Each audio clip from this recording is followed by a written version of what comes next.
Les vacances d'été arrivent bientôt et peut-être que vous avez prévu de venir passer vos vacances ou quelques jours en France. Dans cette vidéo, je vais vous apprendre 5 choses essentielles à savoir avant de venir en France. Restez bien jusqu'à la 5e parce que ce que je vais vous dire va vous permettre de ne pas manquer votre avion. Avant de commencer, je voudrais vous parler du livre numérique que je viens de sortir. Il est très intéressant pour vous si vous avez prévu un voyage en France. Dans les 10 chapitres, vous allez apprendre des phrases, des mots essentiels pour pouvoir vous débrouiller en France. Par exemple, au restaurant, dans une situation d'urgence, pour faire du shopping ou encore pour demander votre chemin. Chaque chapitre est également accompagné d'une vidéo pour vous permettre d'apprendre plus facilement ces phrases et les différentes notions que vous allez voir. Vous avez également plus de 30 audios pour vous permettre de répéter les mots ou les phrases essentielles et de travailler votre prononciation. Tout au long de ce livre numérique, vous avez également de nombreux conseils de politesse ou sur la culture en France. Et parce que j'ai très envie que vous veniez tous visiter le magnifique pays qu'est la France, je vous offre moins 20% sur ce livre numérique pendant 10 jours. Vous pouvez le retrouver sur mon école en ligne et pour cela, il vous suffit de suivre le lien dans la description de cette vidéo. Si vous avez déjà acheté ce guide et que vous n'avez pas pu bénéficier de la promotion, n'hésitez pas à m'envoyer un mail ou à mettre un commentaire sous cette vidéo pour que je vous rembourse la différence.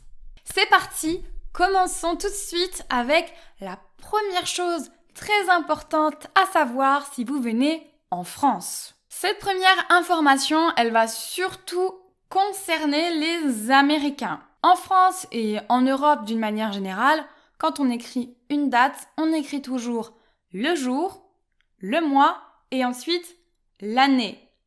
Alors qu'en anglais américain, on va écrire le mois, le jour et l'année. Si vous voulez réserver des billets pour aller voir un spectacle à Paris ou que vous voulez réserver un train pour faire Lyon-Marseille, par exemple, faites très attention à faire une bonne réservation. J'ai des amis qui, à l'inverse, se sont trompés sur le continent américain. Ils ont voulu réserver des tickets de bus pour le 5 septembre et en réalité, ils les ont réservés pour le 9 mai.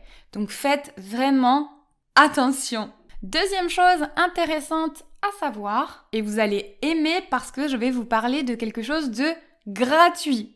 Quand vous allez au restaurant en France, l'eau en carafe, l'eau qui vient du robinet, est gratuite.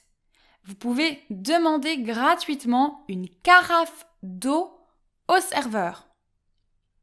C'est le cas en France, mais par exemple, ce n'est pas du tout le cas en Belgique. Ça n'existe pas, ce n'est pas gratuit. Deuxième chose gratuite au restaurant en France, c'est le pain. Vous savez que les Français adorent manger du pain, ils sont très fiers de leur baguette.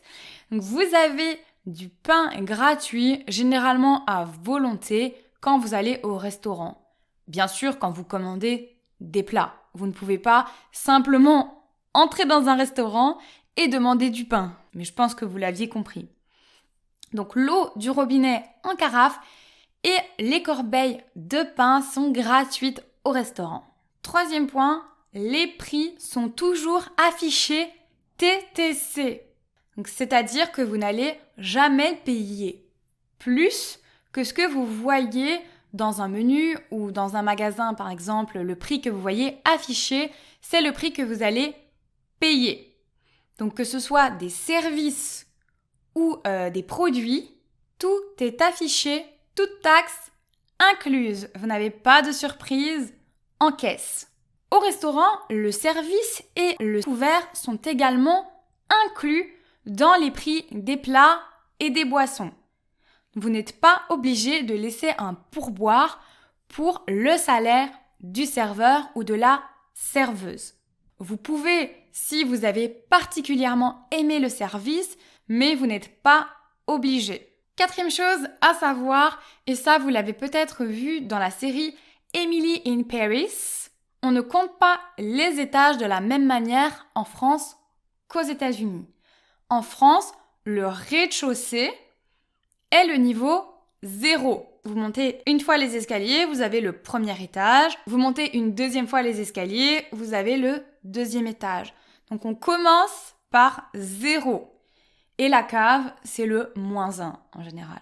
Et enfin, la chose la plus importante pour ne pas manquer, pour ne pas rater votre avion de retour, c'est de savoir que l'arrêt de métro Charles de Gaulle et l'arrêt pour l'aéroport Charles de Gaulle ne sont pas du tout, mais vraiment pas du tout, au même endroit.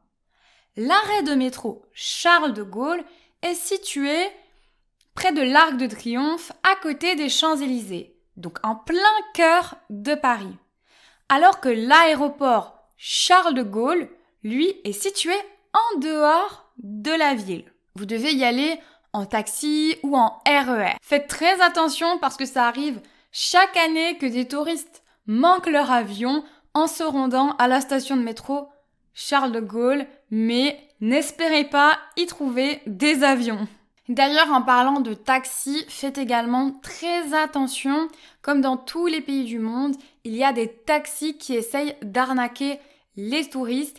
Et il y a un article qui a été publié il y a quelques jours qui explique que des touristes se sont fait arnaquer de plus de 2000 € par un taxi pour le trajet entre l'aéroport et le centre de Paris. Donc c'est important de savoir que pour ce trajet, en fonction d'où vous vous rendez dans Paris, les prix sont fixes et ils ne sont pas fixés à 2000 €. Pas du tout. Je vous explique d'ailleurs cela en détail et je vous donne aussi beaucoup d'autres astuces dans mon guide Essential French Words and Phrases You Need to Know to Survive in France. N'hésitez pas à cliquer sur le lien dans la description pour en savoir plus. Si cette vidéo vous a plu, bien sûr, mettez un j'aime. Abonnez-vous si ce n'est pas encore le cas et je vous dis à bientôt.